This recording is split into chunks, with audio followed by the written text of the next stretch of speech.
Jumping back into the action now on the Chip Shot Football Podcast, we go from talking about the Dallas Cowboys and them coming off a win, but still suffering more losses than they got positives from that win. We're going to talk and transition now to the New York Jets. They're coming off of a loss, but still, it hasn't really looked exactly how we would have thought it would so far for the New York Jets, right? When Aaron Rodgers comes in, obviously we're thinking massive improvement, significant control and command of this offense where we haven't seen anything like it from the New York Jets over the last few years. And, week one went as it did. You're in San Francisco against a Super Bowl reaching team in the 49ers consistently over the last few years.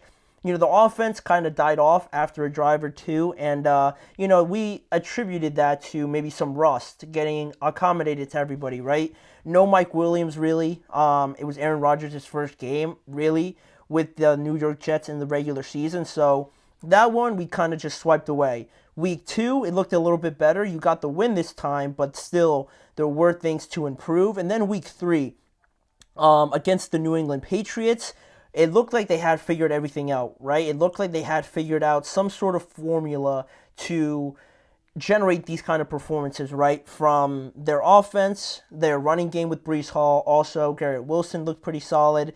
That's where or at least that's where I thought we were going to be going throughout the rest of these weeks with the New York Jets.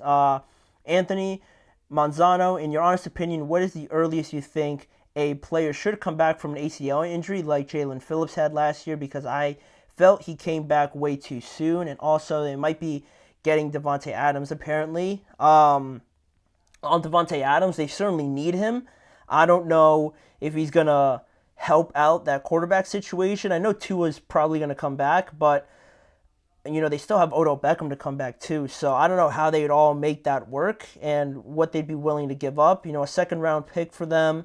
Maybe. I mean, no one's going to say no to Davante, but I don't think he'd go there. Or I don't think they'd offer the Raiders a better package than some of these other teams. And in terms of an ACL, yeah, Jalen Phillips definitely came back a lot earlier, I would agree with you, than I thought. And I honestly thought that he probably was going to come back and miss maybe the first 4 weeks, if I'm being honest, because I think he got hurt around like Christmas or something like that, right? Or like November.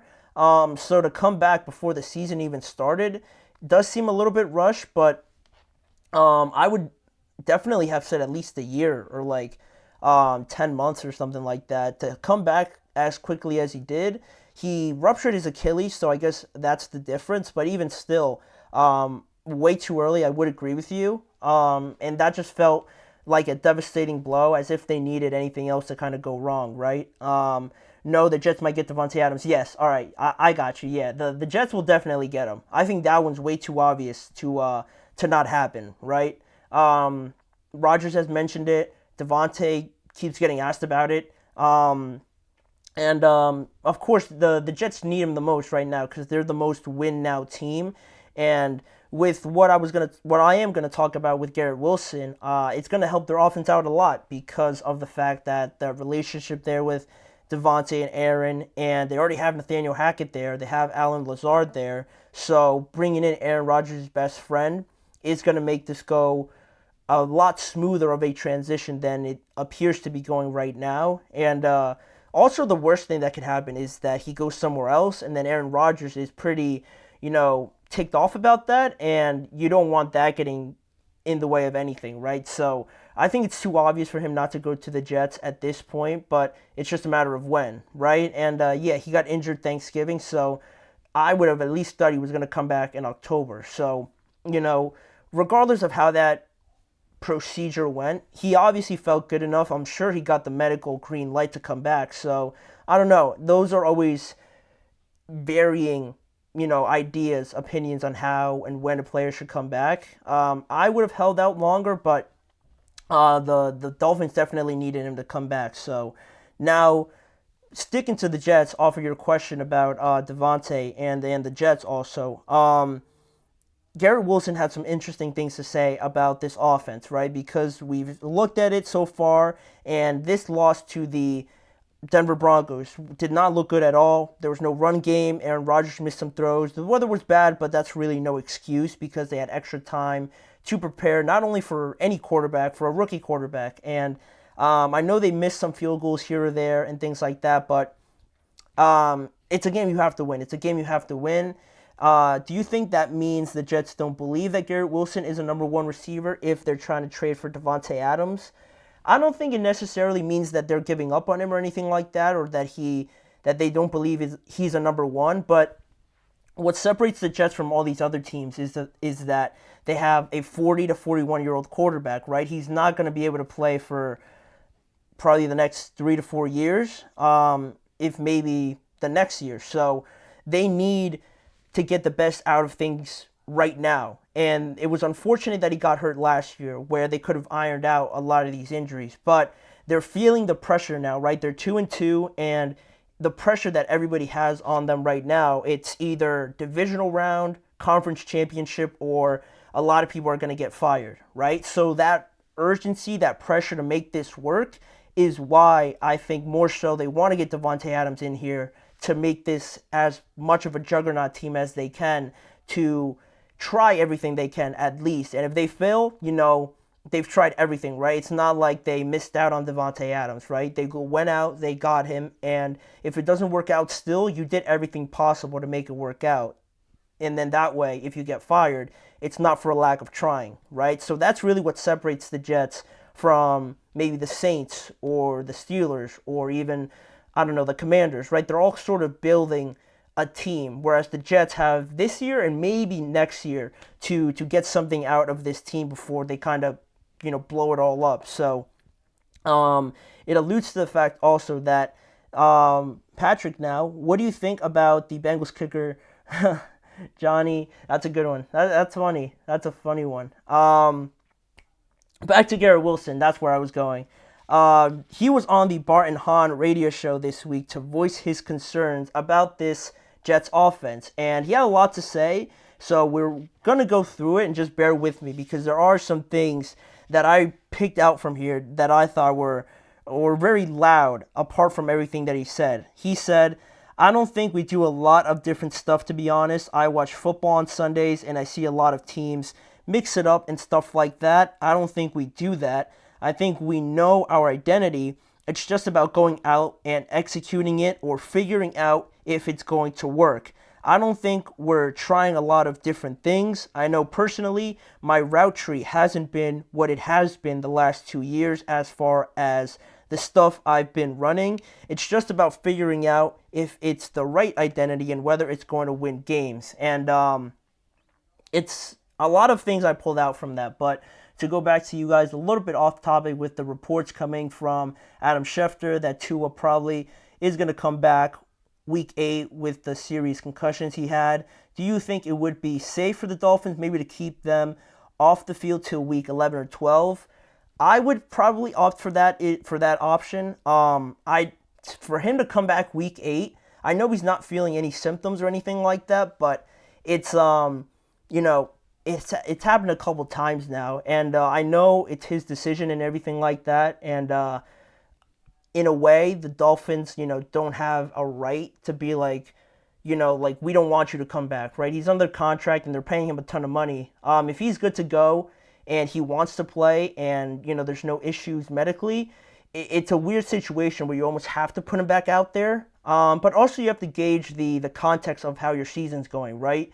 If they don't win another game by week 8, week 9, and there's 1-8 or something like that, 1-7, then there's almost no point of bringing Tua back, right? Because of the medical history and the record, you're not going to come back and make the playoffs by being 2-6 or 1-7 or something like that. So that's also going to be an important factor. But keeping him off the field till week 11 or 12, that's going to depend a lot if they're able to win a couple of these games with Tyler Huntley or anybody else that they want to throw back there. So that's still, to be determined right now as of Tua and when he should come back. If they're competing and they have a chance, then you have to think about the idea of how quickly do you bring him back to get better and not just be teetering right now on whether or not you're performing well, and how close your quarterback can come back as well. So that's kind of where I stand on that. And,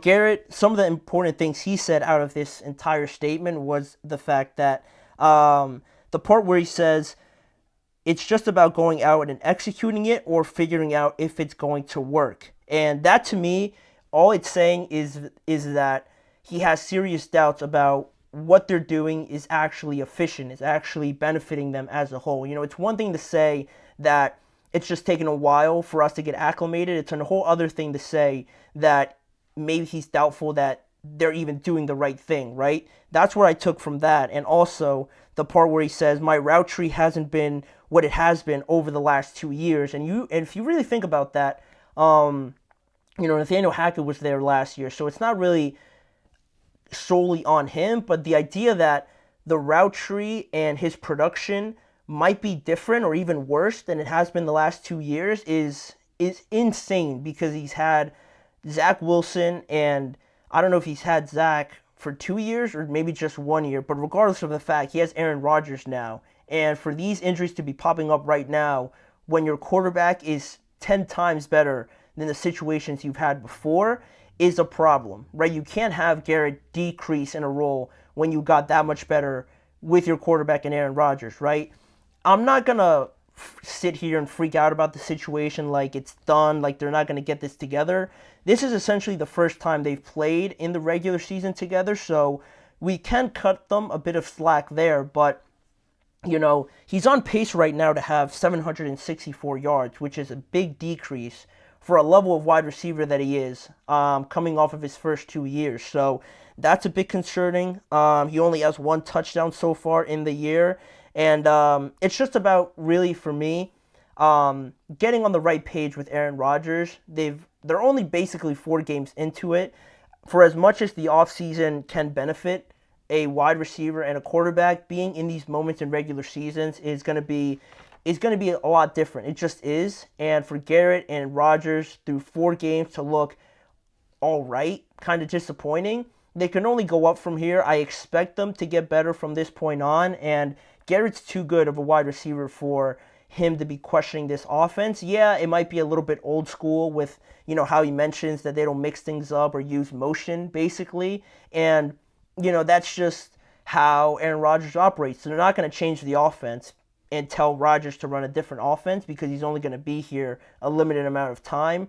So that's out the window. I think it's just a matter of time and Garrett getting accustomed to it, and it's going to work out, at least from this aspect. And the other issues with this team is, offensive line. Sometimes their running game didn't look good in the game against the Broncos, so they have a lot of other things also to figure out. They're at a critical point now, too, where they're playing the Vikings and then they play the Bills, I believe. So if things don't go right, the sky's going to be falling in New York, because this team could be 2-4, or if they win one of these next 2 games, it still will be where we're at right now. So Garrett, interesting comments made from him. It's definitely going to be a situation to monitor going forward, because this is the catalyst for everything they do on offense, right? Garrett and Rodgers is going to be huge in any sort of success they want to have. So how they get over these problems is going to be certainly something to watch as we go on. But speaking about moving on, we have 2 more topics to get to. We're going to preview another game that I think is fascinating between the Ravens and the Cincinnati Bengals after this next break. And also, to close out the show, we're going to be giving you guys my game picks for Week 5. Only part 1, only the first 6 games, and then we're going to finish it off tomorrow with the other half. So a lot more to get to still. Don't go anywhere. We'll be right back.